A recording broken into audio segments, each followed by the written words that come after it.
राधे राधे मित्र। एक कानून, हिंदू और नेता, इन तीन चीजों के बीच में पिस रहा है पश्चिम बंगाल में रहने वाला हिंदू। जैसा कि ऐसी कोई पहली और नई बात नहीं है। पहले विदेशी अंत्यकारी थे जो हिंदुओं पर अत्याचार करते थे, जिन्होंने हिंदुओं पर जजिया लगाया, जो कि जजिया इतना बुरा कर था। हमें हमारे ही देश में हमारे ही भगवान को पूजने के लिए विदेशियों को कुछ दंड यानी कर्ज या लगाम देना पड़ता था। ये पिछले काल में था जब हम मुगलों के अधीन थे, अंग्रेजों के अधीन थे। तब हमें हमारे ही देश में पूजने के लिए, हमारे देवताओं के पास जाने के लिए, हमें हमारी तीर्थ यात्रा पर जाने के लिए और हमें हमारे ही देश में लगान देना पड़ता था। और यही हाल आज आधुनिक काल में होने वाला है। आज आप एक कानून जिसका नाम है वक्फ बोर्ड, जैसा कि वक्फ बोर्ड के लिए में कई नियमों में संशोधन किया गया है कि अब वक्फ बोर्ड हर जगह नहीं कह सकता है ये मेरी जगह है। मान लीजिए आपके पास ये जमीन है और वक्फ बोर्ड ने कह दिया ये जमीन मेरी है, तो वह उसी की है, क्योंकि आप किसके पास जाओगे? अदालत उन्हीं की रहती है, पूरा कानून उन्हीं का है। उसमें देश की सरकार या देश की अदालत, सुप्रीम कोर्ट, हाई कोर्ट कोई कुछ नहीं कर सकता। फिर भाई कैसा संविधान है? संविधान से आप एक तरफ तो कहते हो संविधान से देश चलेगा, ऐसे देश चलेगा? अब उन्हीं कानूनों में कई संशोधन किए गए हैं। जैसा कि वक्फ बोर्ड को खत्म नहीं किया गया है, वक्फ बोर्ड के पास कई जमीनें हैं, कई जमीनें ऐसी और प्रॉपर्टी हैं जो वक्फ बोर्ड के पास हैं, लेकिन उनमें संशोधन किया गया है कि अब आगे वक्फ बोर्ड नहीं कह सकता है कि ये जमीन मेरी है, आपको प्रूफ दिखाना होगा। इस कानून के बीच ना तो ये कानून हिंदुओं ने बैठ के लोकसभा और राज्यसभा में पारित किया, ना ही हिंदुओं की इसमें कोई गलती है। कानून है, सही है, लेकिन पश्चिम बंगाल ना जाने क्यों एक अलग देश या कुछ विशेष राज्य के उसमें लगा हुआ है कि यहाँ पर ना मुख्यमंत्री है लेकिन सिर्फ हिंदुओं के लिए, कानून व्यवस्था है लेकिन सिर्फ हिंदुओं के लिए, कुछ लोगों के लिए ना पुलिस व्यवस्था है, ना कानून व्यवस्था है, ना कोई मुख्यमंत्री है। जी हाँ मित्रों, मैं बात कर रहा हूँ पश्चिम बंगाल में। आज पश्चिम बंगाल में ये स्थिति है कि कई शहरों के हिंदुओं को पलायन करना पड़ रहा है। तलवारें लेकर लोग पीछे पड़े हुए। वहां पश्चिम बंगाल की पुलिस व्यवस्था ने हाथ खड़े कर दिए कि अब हमारे बस में कुछ भी नहीं है। जैसा कि बीजेपी के दिग्गज नेता और वहां से सांसद मिथुन चक्रवर्ती ने वहां पे राष्ट्रपति शासन की मांग की है और गृह मंत्रालय को भी लिखित में नोटिस दिया है कि पश्चिम बंगाल के कई शहरों में स्थिति ज्यादा ही गंभीर है, तो वहां पे सेना की व्यवस्था की जाए। लेकिन मजाल है जो हमारी दीदी ने ऐसा बोला हो। हमारी दीदी ने तो ये संसद में जो कानून पेश हुआ और वहां पे कहा जाए कि उन्हीं लोगों की मुख्यमंत्री हैं या पूरे राज्य की मुख्यमंत्री हैं, क्योंकि उन्होंने सिर्फ शब्द यही बोले कि ई ना चलो, ई बंगाल में ना चलो। जो पूरे भारत देश में चल रहा है वो बंगाल में नहीं चलो।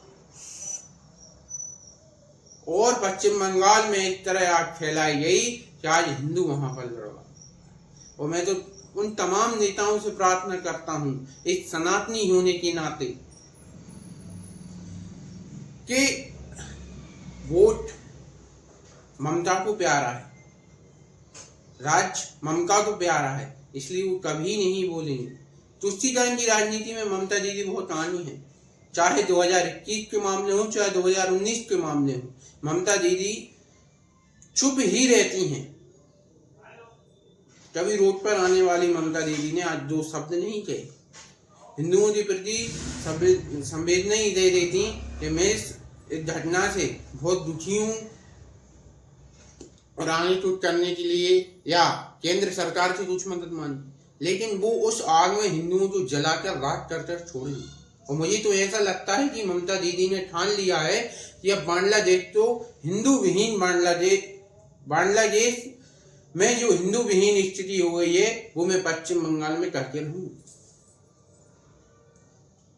पश्चिम बंगाल का एक शहर है मुर्शिदाबाद, वहां तो यह स्थिति है कि हिंदुओं को पलायन करना पड़ रहा है। आए दिन हम सोशल मीडिया पर देख रहे हैं इतने लोगों ने पलायन किया, ये हुआ वो हुआ, लेकिन मैं मजाल बीजेपी सरकार से भी कहूँगा कि आप हिंदू प्रिय सरकार मानते हो, हिंदुओं के जरिए ही आप देश में हो, लेकिन आप उन्हीं को नहीं संभाल पा रहे। एक कानून, एक सत्ता, एक वोट, इन तीन चीजों के बीच में पिस रहा है आखिर। और ये मैं मानता हूं कि आज पश्चिम बंगाल है, उसके बाद हैदराबाद, उसके बाद केरल, उसके बाद कर्नाटक, जहां जहां जनसंख्या ज्यादा होगी वहां पे आपको ऐसा ही होगा। और आप और हम सोते रहेंगे, हम कहेंगे नहीं हम जाट हैं, वो कोई कहेगा नहीं मैं बामन हूँ, बामनों भी वो कहेगा नहीं मैं इतना बड़ा ब्राह्मण हूँ, कोई कहेगा नहीं मैं बौद्ध हूँ।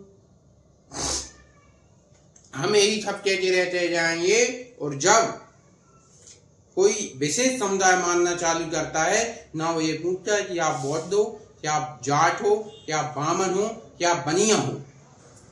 उन सब के लिए एक ही शब्द है, काफिर।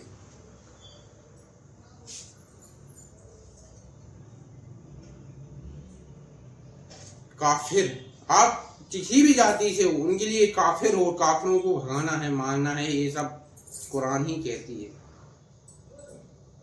आज आप भाईचारे की बात करते हो, और मैं पूछता हूँ उन लोगों से जो भाईचारे में जाते भी हैं, साथ में त्योहार ही मनाते हैं, अरे भाई जरा सा भाईचारा उन पश्चिम बंगाल के हिंदुओं पर भी दिखा दो, बांग्लादेश के हिंदुओं पर दिखा देते। चलो बांग्लादेश में जो स्थिति हुई, हिंदू मरा गला, वो तो ठीक है, अब पश्चिम बंगाल में दिखा दो, वहां पे क्यों हिंदू मर रहा है, थोड़ा बहुत भाईचारा वहां पे दिखा दो। लेकिन आज वो भाईचारा भी नहीं दिखेगा, क्योंकि वो झूठा भाईचारा, चाहे कोई भी नेता हो। अभी एक विशेष समुदाय का त्योहार था, उसमें हमने जाके बहुत भाईचारे के साथ त्योहार मनाया, और ये भी बोला नहीं भाईचारा। और आज तो मुझे गांधी जी का वो भी गाना याद आता है, और मैं कोसता हूँ गांधी जी के लिए कि ईश्वर अल्लाह तेरा नाम सबको संपत्ति दे भगवान। अगल अगल विचारधारा के लोग एक कैसे हो सकते हैं? गाय को पूजने वाला, गाय को थाली लगा के इंसानों की तरह खाना खिलाने वाला, और गाय के साथ रोटी खाने वाला कैसे हो सकता है? मुझे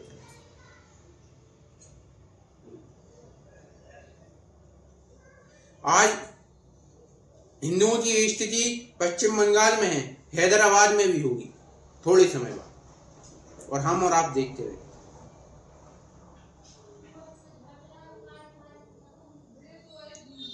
पश्चिम बंगाल कुछ दिनों में बांग्लादेश बन जाएगा, और ममता दीदी चुप हैं।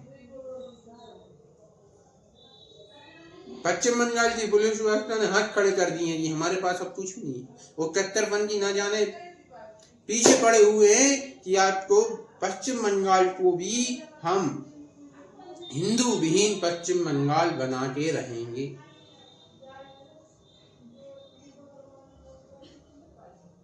मैं पूछता हूँ ममता दीदी से, आप थोड़ी थोड़ी सी बातों पे सड़कों पर आ जाती हैं, अब क्यों चुप हैं? ना कोई बयान, एक आप राज्य की मुख्यमंत्री हैं, दो शब्द ही बोल देती कि हिंदुओं के प्रति मेरी संवेदना है, मैं ये करूंगी वो करूँ, कुछ भी नहीं बोला। दीदी ऐसे बैठे हुए हैं, ऐसे दही मुंह में दही जम गया हो, और हिंदू मर रहा है, जल रहा है, और ये सब बैठ कर देख रहे हैं।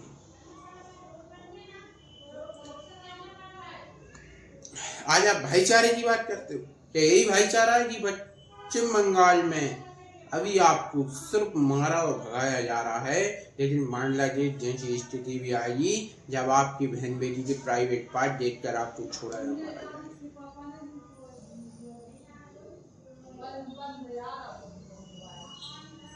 क्या आज हम बांग्लादेश में जो स्थितियां हुई, कितने दिन हुए भूले हुए? कुछ ही दिन पहले वहां पे टट्टा पलट हुआ, हिंदुओं के प्राइवेट पार्ट देखे गए, हिंदुओं को मारा गया, यहाँ तक कि वहाँ पे जो पुजारी थे उनको भी मारा गया, जो इस्कॉन मंदिर समिति जो लाखों लोगों को फ्री में भोजन कराती थी, आज वहाँ पे उनके पुजारियों को जेल में डाला गया। यही स्थिति पश्चिम बंगाल में हुई और उस पर रोक नहीं लगाई गई।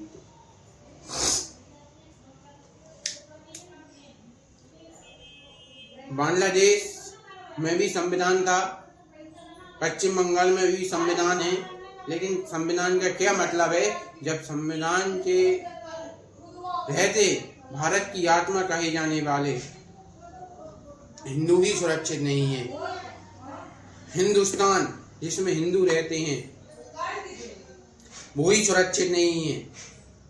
आज हमें भारत देश में रहते हैं, जैसे कवि जैन मुनि के नाम भरत पर भारत का नाम रखा गया। ऐसा ही माना जाता है कि रामायण में जो राम जी के भाई भरत के उसके नाम पर भारत रखा गया। लेकिन हमें कहते हुए दुख होता है कि श्री राम जी की यात्रा यहीं निकालने के लिए हमें परमिशन लेना पड़ता है। और हमें तो ये भी दुख होता है कि पश्चिम बंगाल में आज हिंदुओं के ये हाल हैं। कभी उसी कलकत्ता की काली ने साक्षात दर्शना के मुस्लिम शासक को बोला था कि मैं ही देवी हूँ, तब उस शासक ने उसे छोड़ा। आज कलकत्ता की काली जो हमारा आध्यात्मिक शहर है, आज उसी के ये हाल हैं, उसी राज्य के ये हाल हैं, और हम और आप सो रहे हैं। हम अभी भी यही सोच रहे हैं कि ये सब बकवास है। हम उस पंछियों की तरह जीना चाहते हैं कि एक घोंसला बना लिया है, बस उसमें आते जाएं, खाते जाएं। कोई बड़ा जानवर आएगा, हमें खा जाएगा, हम मर जाएंगे, फिर दूसरा जन्म देंगे।